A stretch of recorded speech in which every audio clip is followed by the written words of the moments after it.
A new bombshell in the ongoing saga of the Jeffrey Epstein files just went off, and suddenly all eyes are falling on House Speaker Mike Tiny Johnson as the key protector of Epstein's crimes.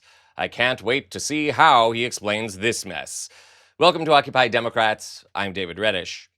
Other than the omnipresent Donald Trump, two names seem to have made a permanent home in the headlines.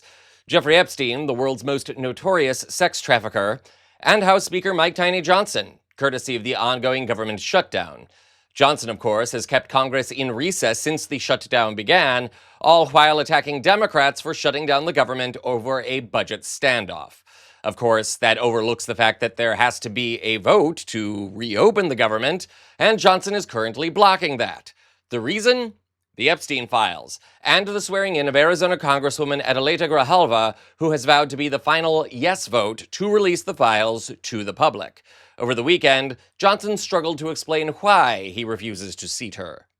When are you going to swear in Representative-elect Adelita Grijalva? As soon as we get back to legislative session, when Chuck Schumer allows us to turn the lights back on. Why haven't you done it already? Because this is the way the institution works.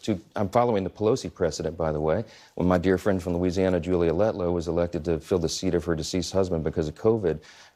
Nancy Pelosi took 25 days to swear her in. By the way, are you saying? Let me stop you. Are you saying that Nancy Pelosi refused to swear her in earlier? No, I'm saying that's my very point. Is this is the normal my process. understanding is that was the date that actually the representative-elect Letlow at the time requested.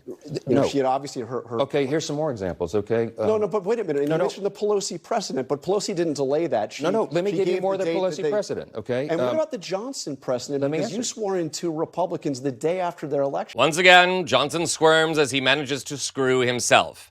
And once again, this is why he's the pass-around Republican Party bottom. Which is not an insult, mind you. It's just an observation. Moving on.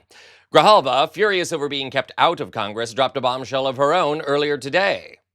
And Arizona is taking legal action to ensure representation in Congress. Today, Attorney General Chris Mays and Representative-elect Adelita Grijalva filed a lawsuit against the U.S. House of Representatives.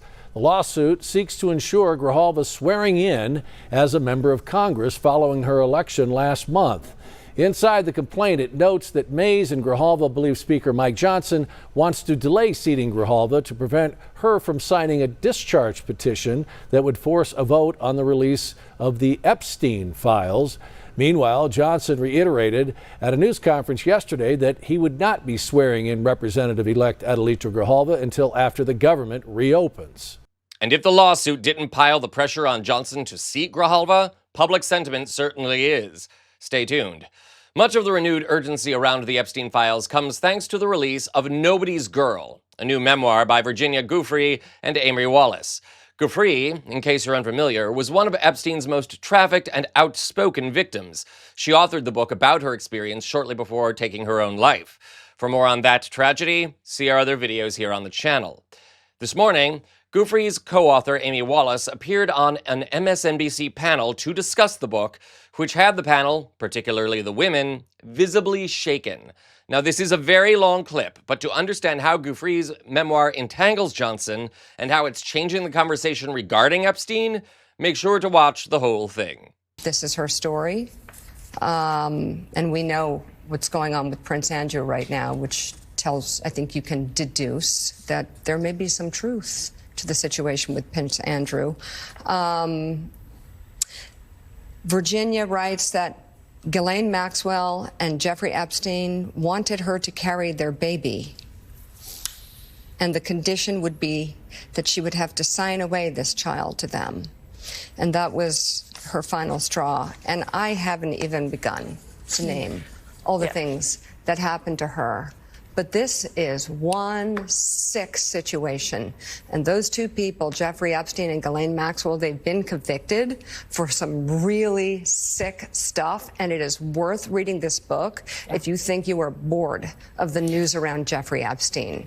Because there are many offenders out there, many, who are scot-free while these girls are tortured and ruined for the rest of their lives. They will never be the same. Yeah, I mean, you make the perfect point, which is this did not die with Jeffrey Epstein in his jail cell, however that occurred. This is alive and well in our culture generally, and Virginia was trafficked to at least a dozen, if not dozens of men. So those guys are walking around. If they're alive, they're walking around, and they have never been held to account. She has accused them to the FBI. Those names, there's all this clamoring for the client list, the client list. Yeah. Yeah, she makes no mention of the president. But if anybody in Congress wants to cover this up, doesn't want to see and reveal what happened here and take action, check out this book. Right. Yeah. And then look in the mirror. Really, what's your job? Yeah, people need to do their job. Law enforcement needs to do their job. Department of Justice needs to do its job. The files exist. The burden should not be on these women to repeat and repeat and repeat. They've already said what happened, and their testimony is in those files. Arguably, perhaps, probably, there are also videotapes in those files. They raided his Manhattan townhouse. The whole idea behind having cameras in every room in that house was to get men on tape in compromising positions and use it for whatever Epstein wanted. So theoretically, you can see who those people are if there are videotapes. And I don't have any special knowledge of what's inside the Epstein files, as we are now calling them. They're voluminous. But yeah, that's really what we're talking about here. It's not just about Prince Andrew, and it's not just about Ghislaine and Jeffrey Epstein, although I will point out that this narrative about Ghislaine has sort of morphed into the fact that she was sort of a receptionist that just kept the date book on who was coming in and out. She not only procured, which is evil in itself, but she sexually degraded and abused these girls herself. She said, come over here and sexually service me. She hurt them during sex. She used sex toys to inflict pain on them sexually. So this woman is a monster. And the idea that anybody is even sort of bandying about this idea that we're going to pardon her, maybe if it occurs to us, we might do it, is an abomination. I mean, she's convicted in a court of law. What is justice? I wish Speaker Johnson would swear in the Congresswoman. So that we could get... that would be a start. What would be justice? Justice is for the people who do these things to be held to account. And the way you start to do that is you start to really interrogate and do your job as law enforcement and go in there and follow up on what these young women and girls have told you over many years. Virginia comes forward publicly for the first time in 2011. She'd come forward before that privately. So had many other women, brave women, Annie Farmer, Maria Farmer, many, many, many, many women. So all that stuff is theoretically sitting in a file cabinet, or 12 of them, and it's there, it's waiting. Remember, Trump campaigned on the plank because he knew it was important to his base that those Epstein files should be released. And it's not a partisan issue. It's a human issue. Is there a list? Most people are horrified. Is there a list?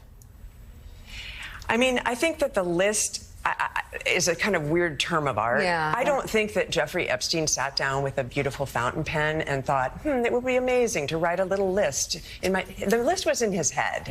But where the list has come from, or in terms of knowing who the men are, is from the victims who have been... There's a scene in the book of Department of Justice officials thanking those women and saying, thank you for your help. Please continue to give it to us. It's been so valuable. That's, of course, in a private room under a different administration.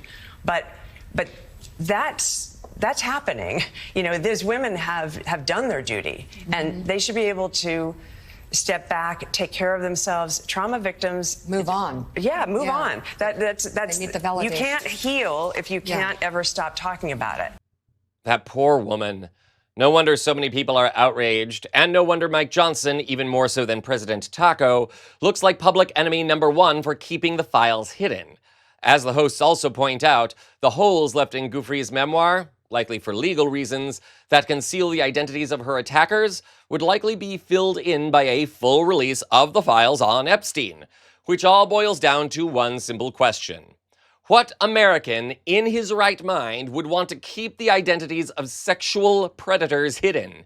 Do you not have children in your life that you care about? Do you not have women in your life that you care about? And these animals are still on the prowl, unindicted. And yes, that likely includes Donald Trump himself.